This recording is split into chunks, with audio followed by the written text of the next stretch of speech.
মনিরা শর্মার আপনার কাছ থেকে শুনতে চাই, যেটি আওয়ামী লীগ নিষিদ্ধের ব্যাপারে আপনাদের দল মানে সবচেয়ে ফ্রন্ট লাইনে ছিল, কিন্তু ভোটের মাঠে তো আওয়ামী লীগের যারা অপরাধ করে নাই, আওয়ামী লীগের সমর্থক, এদেরকে আপনারা কিভাবে ডিল করছেন?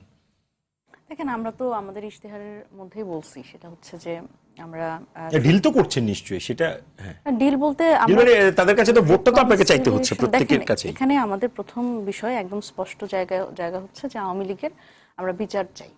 হ্যাঁ, ট্রুথ অ্যান্ড রিকনসিলিয়েশনের মাধ্যমে এটার একটা সমাধান আসতে হবে।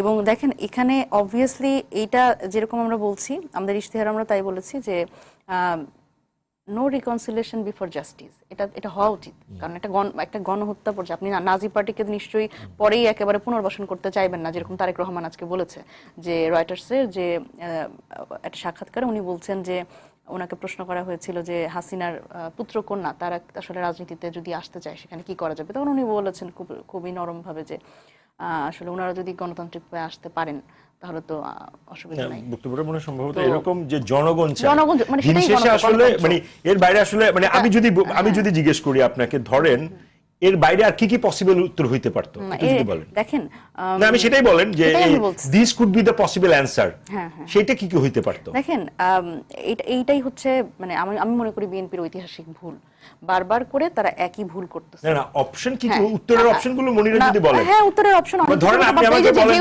আমি আপনাকে বলি মনিরা, আমি দিলাম যে নো রিকনসিলিয়েশন বিফোর জাস্টিস। আমি একটু বলি, ধরেন উনি বলেছে জনগণ চাইলে তারা রাজনীতিতে জনগণের সিদ্ধান্তের উপরে ছেড়ে দিয়েছেন। হ্যাঁ, জনতাই জনার্দন, এটাই তো, এই জন্যই তো ভোটটা করছেন। আমি একটু বলি, মানে আমি জাস্ট একটু ইন্টারাপ্ট করছি এখানে বিং এ অ্যাঙ্কর, সেটা হচ্ছে জনগণের কাছে তো আপনি যাচ্ছেন, আপনি জনগণ না চাইলে আপনি কি ক্ষমতায় থাকবেন, বা জনগণ না চাইলে কি কেউ সরকার গঠন করতে পারবে? তো আমি ধরেও নেই যুক্তির খাতিরে ওনার বক্তব্য নিয়ে এনসিপির একটা রিজার্ভেশন আছে যে এই বক্তব্যটা উনি আওয়ামী লীগকে নরমালাইজ করার চেষ্টা। আমি শুধু সেই ক্ষেত্রে জানতে চেয়েছি পসিবল আপনি হলে কি উত্তর দিতেন? আমি হলে কি উত্তর দিতাম এটা আমি বলছি। What could be the possible answer, সেটা হচ্ছে যে এখানে আওয়ামী লীগের যারা সমর্থক আছে তাদের ভোটটা শুধু আমার পক্ষে নেওয়ার জন্য নিশ্চয়ই সেই আওয়ামী লীগকে নতুন করে রাজনীতি করার জন্য আমি পুনর্বাসনের কথা বলবো না। অবভিয়াসলি এখানে যেটা বলা দরকার সেটা হচ্ছে যে বিচারের কথাটা সামনে আনা দরকার ছিল। যখন এই প্রশ্নটা যিনি করছেন, যিনি আসলে হ্যাঁ রয়টার্স, তাকে বলা উচিত ছিল যে এখানে তো বিচারের একটা ব্যাপার আছে, এখানে একটা ম্যাস কিলিং এর ব্যাপার আছে, এবং এই 1400 শহীদ কিন্তু হয়েছে, এবং তারা কিন্তু মানে তাদের খুব বেশি দিন তো হয়নি, এবং সেই যারা আসলে এই শহীদ পরিবারগুলো তারা কিন্তু এই জিনিসগুলো দেখছে, তারাও কিন্তু ভোটার, আপনার এটা মনে রাখতে হবে। শুধু কিন্তু আওয়ামী লীগের সমর্থক ভোটার না, এখানে শহীদ পরিবারও কিন্তু ভোটার আছে। সুতরাং শহীদ পরিবারের ভোটার সেই সেন্টিমেন্টটা তো তাকে রাখতে হবে। উনি একজন রাজনীতিবিদ, উনি নিজেকে যদি পসিবল প্রধানমন্ত্রী হিসেবে ভাবতে চান সামনে, তাহলে ওনার শহীদ পরিবারের ভোট লাগবে না? শহীদ পরিবার কি এই কথাটা শুনে খুব ভালো ফিল করছেন না নিশ্চয়ই।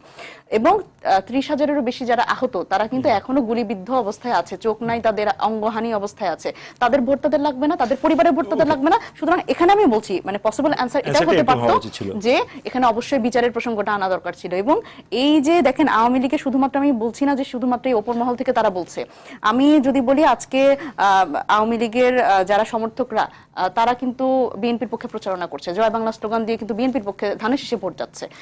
আমি যদি বলি একদম স্পেসিফিকলি, সেটা হচ্ছে মাদারীপুর 1-এ এটা হয়েছে। এবং দেখেন, এই যখন অবস্থা, তখন আমার মনে হয় যে মানে এই আওয়ামী লীগকে ডিল করা বিএনপির একটা খুবই গুরুত্বপূর্ণ এখন দায়িত্ব। এবং এই ঐতিহাসিক ভুলের কথা কেন বললাম, যে আমরা দেখেছি মেজর জিয়া, ওনারা তো বহুদলীয় গণতন্ত্রের প্রবর্তক, মানে আমি ব্যক্তিগতভাবে মেজর জিয়াকে খুবই সম্মান করি, এবং বেগম খালেদা জিয়াকেও, কিন্তু উনি যে ভুলটা করেছে, দেখেন শেখ হাসিনাকে আবার ওই সময় তিনি দেশে আসার সুযোগ দিয়েছেন, কিন্তু দেখেন এর পরবর্তীতে কিন্তু 3 দশকের মতো তাদের ক্ষমতা থেকে বাইরে থাকতে হয়েছে। এবং এই আওয়ামী লীগের যে ফ্যাসিস্ট হয়ে ওঠার যে রেজিমটা, ওনারাও কিন্তু ব্যর্থ হয়েছেন রাজনৈতিকভাবে। সুতরাং রাজনৈতিকভাবে যখন আপনি প্রতিপক্ষকে ডিল করতে পারছেন না, সুতরাং আপনি এরকম একটা গণ অভ্যুত্থানের পরে যেখানে জনরায়ের মাধ্যমে একটা দল কিন্তু চলে গেছে, এবং দেখেন আপনারা নির্বাচনটাকেই শুধু জনরায় ভাবছেন, কিন্তু গণ অভ্যুত্থানটাকে জনরায় ভাবছেন না, এটা একটা দ্বিচারিতা। ধন্যবাদ শারমিন। মনিরা শারমিন, দুদু ভাই আপনার কাছ থেকে একটু শুনতে চাই যে উনি বলল যে ইন্টারভিউতে যেটি বলেছেন এটি আসলে আওয়ামী লীগকে, উনি বিচারের কথাটা বলেননি। অনেকে অনেক কিছু মনে করতে পারে, যদি এটা খারাপ হয় যারা মনে করছে তাদের এটা প্লাস হবে, দুঃখের কিছু নাই। আর যদি এটা ভালো হয় রাজনৈতিক, আমি বলবো যে যে তারেক রহমান সাহেব অত্যন্ত সাহসিকতার পরিচয় দিয়েছে, রাগঢাক করেননি। অর্থাৎ টেবিলের নিচে একটা ডিল করছে আর টেবিলের উপরে একটা ডিল করছে, রাতে একটা অবস্থা, বাইরে একটা অবস্থা।